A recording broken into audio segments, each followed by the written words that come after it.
Hello students, स्वागत है आपका आपके अपने यूट्यूब चैनल अपना स्कूल पर। मैं अश्मिता आप लोगों को क्लास 11 का इकोनॉमिक्स पढ़ा रही थी। इसमें हमने चैप्टर 1 स्वतंत्रता की पूर्व संध्या पर भारतीय अर्थव्यवस्था ख़त्म किया है और आज हम लोग उससे रिलेटेड कुछ MCQs देखने वाले हैं। आइए शुरू करते हैं। सबसे पहले हमारा जो क्वेश्चन है या आप कुछ क्वेश्चंस यहाँ पर देख पा रहे हैं, इसमें से हम देखेंगे कि ये जो भी 1, 2 या जो 1, 2, 3 इस टाइप के ऑप्शंस दिए गए, इसमें से कौन कौन से कथन सही हैं और कौन कौन से कथन गलत हैं। सबसे पहला हमारा क्वेश्चन है, औपनिवेशिक शासन के अंतर्गत आर्थिक विकास के संदर्भ में निम्न कथनों में कौन सही है। सबसे पहला कथन हमारा क्या है, अंग्रेजी शासन की स्थापना से पूर्व भारत की अपनी स्वतंत्र अर्थव्यवस्था थी। जी हाँ, ये बात बिल्कुल सही है कि जब तक अंग्रेज आए थे उससे पहले भारत की अर्थव्यवस्था कैसी थी, स्वतंत्र थी। दूसरा ऑप्शन है, औपनिवेशिक शासकों की आर्थिक नीतियाँ शासित देश और वहाँ के लोगों के आर्थिक हितों के संरक्षण और संवर्धन से प्रेरित थी। ये बात बिल्कुल गलत है। हमने अब तक ये पढ़ लिया है कि अंग्रेजी शासन का जो भी नीति थी वो किसी भी प्रकार से शासित देश के आर्थिक हितों के संरक्षण और संवर्धन के लिए बिल्कुल भी नहीं थी। अब हम लोग क्वेश्चन 2 देख रहे हैं। औपनिवेशिक शासन के अंतर्गत कृषि के संदर्भ में कौन कथन सही हैं। आइए देखते हैं। ब्रिटिश शासन के अंतर्गत बढ़ते उद्योगों के कारण भारत मूलतः एक कृषि अर्थव्यवस्था से औद्योगिक अर्थव्यवस्था में बदल गया। क्या ये कथन सही है? नहीं, ये कथन बिल्कुल भी सही नहीं है। बिल्कुल हमें पता है कि ब्रिटिश शासन के समय में कृषि हो या फिर औद्योगिक क्षेत्र हो, किसी में भी अच्छा विकास नहीं हुआ था। दूसरा कथन क्या है, इस काल में एक बड़ी जनसंख्या का व्यवसाय होने के बाद भी कृषि क्षेत्र में गतिहीन विकास की प्रक्रिया चलती रही। जी हाँ, ये कथन बिल्कुल सही है। बड़ी जनसंख्या जो है ब्रिटिश काल में कृषि में लगी हुई थी, परंतु जो है कृषि का विकास था वो गतिहीन था, बहुत ही ज़्यादा कम, ना के बराबर। तीसरा ऑप्शन हम क्या देख पा रहे हैं, इस काल में कृषि क्षेत्र में वृद्धि के कारण कुल कृषि उत्पादन में वृद्धि हुई। जी हाँ, ये कथन बिल्कुल सही है। कृषि क्षेत्र में मतलब जो खेती करने का जो क्षेत्र था उसको थोड़ा सा बढ़ाया गया था, जिस वजह से कृषि उत्पादन में थोड़ी सी वृद्धि हुई थी। अब क्वेश्चन 3 देखते हैं। औपनिवेशिक काल में हो रहे विऔद्योगीकरण के पीछे औपनिवेशिक शासकों के उद्देश्य के संदर्भ में कौन कथन सत्य है। मतलब भारत में जो उद्योगों का विकास नहीं हो पाया, उसके पीछे औपनिवेशिक शासकों के क्या उद्देश्य थे वो देखते हैं।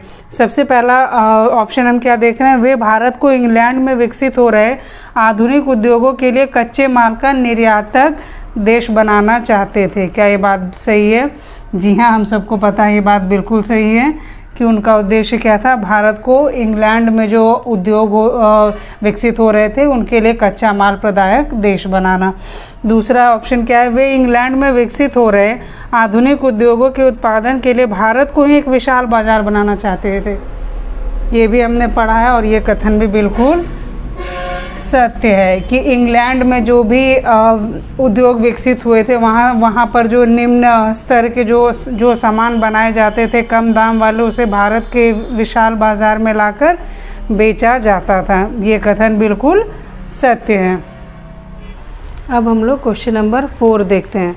औपनिवेशिक शासन काल में विदेशी व्यापार के संदर्भ में कौन सा कथन सत्य है। हमारे ऑप्शन क्या है, औपनिवेशिक सरकार द्वारा अपनाई गई वस्तु उत्पादन, व्यापार तथा सीमा शुल्क की प्रतिबंधकारी नीतियों का भारत के विदेशी व्यापार की संरचना, स्वरूप और आकार पर प्रतिकूल प्रभाव पड़ा। ये बात बिल्कुल सही है।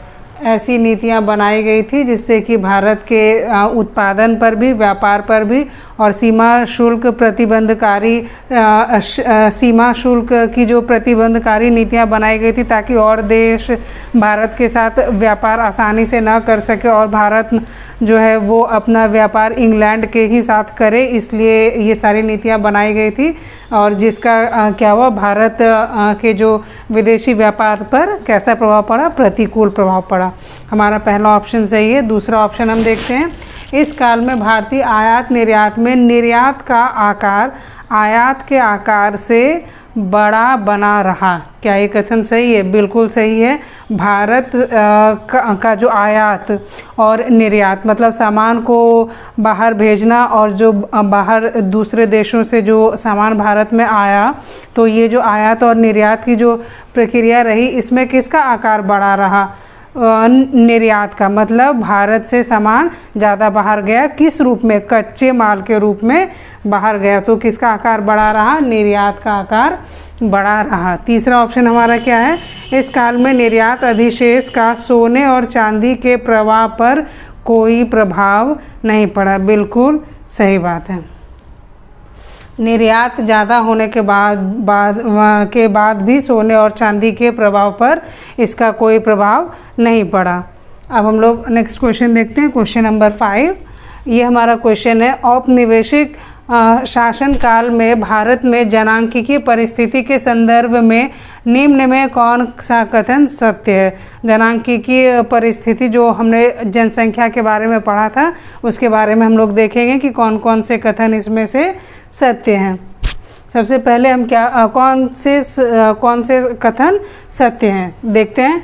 वर्ष 1921 के पूर्व भारत का जनांकीय संक्रमण के प्रथम सोपान में था। मतलब 1921 से पहले भारत जो है जनांकीय संक्रमण के प्रथम सोपान में था। ये बात बिल्कुल सत्य है, ये हमने पढ़ा है, ये बात बिल्कुल सत्य है। इस समय भारत की जनसंख्या की समृद्धि विस्फोटक अवस्था में थी।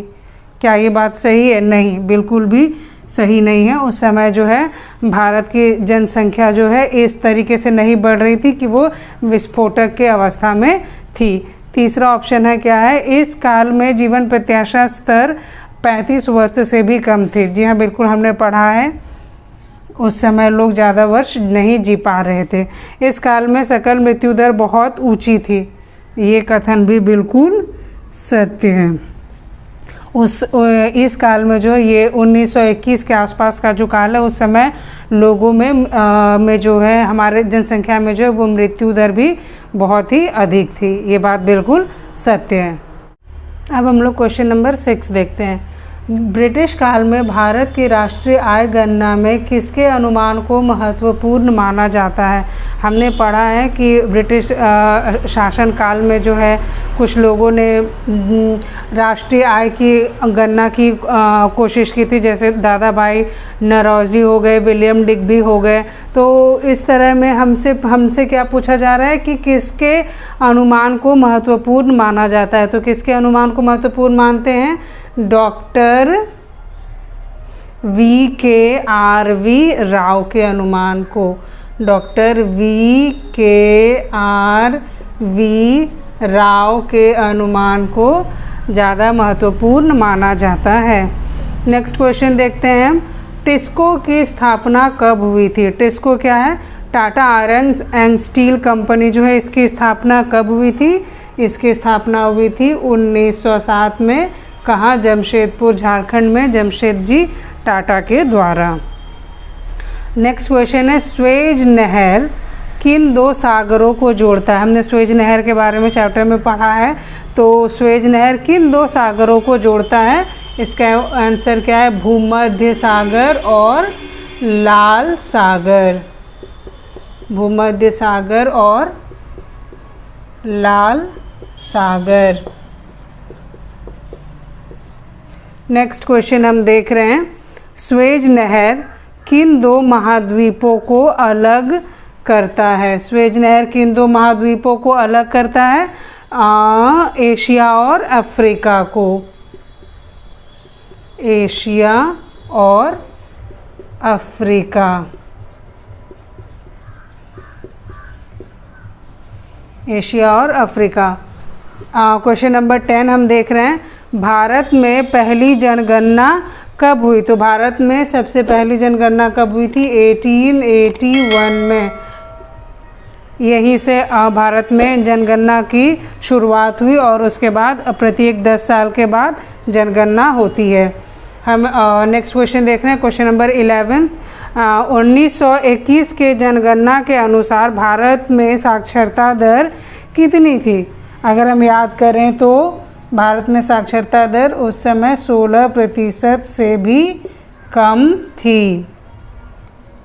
लास्ट क्वेश्चन हम लोग देख रहे हैं, कृषि क्रियाएं किस क्षेत्र से संबंधित है? कृषि क्रिया किस क्षेत्र से संबंधित है? प्राथमिक, द्वितीयक या फिर तृतीयक? तो हम क्या जानते हैं कि कृषि क्रिया किस क्षेत्र से संबंधित होती है? प्राथमिक क्षेत्र से। आज हमने कुछ MCQ और ये कुछ 1 मार्क्स क्वेश्चन डिस्कस किए हैं। आशा है कि आप लोगों को ये सारे क्वेश्चंस आसानी से समझ में आए होंगे। अब आज के क्लास में हम यहीं तक पढ़ेंगे। मिलते हैं कल फिर नए चैप्टर के साथ। तब तक हमारे चैनल पर बने रहिए। धन्यवाद।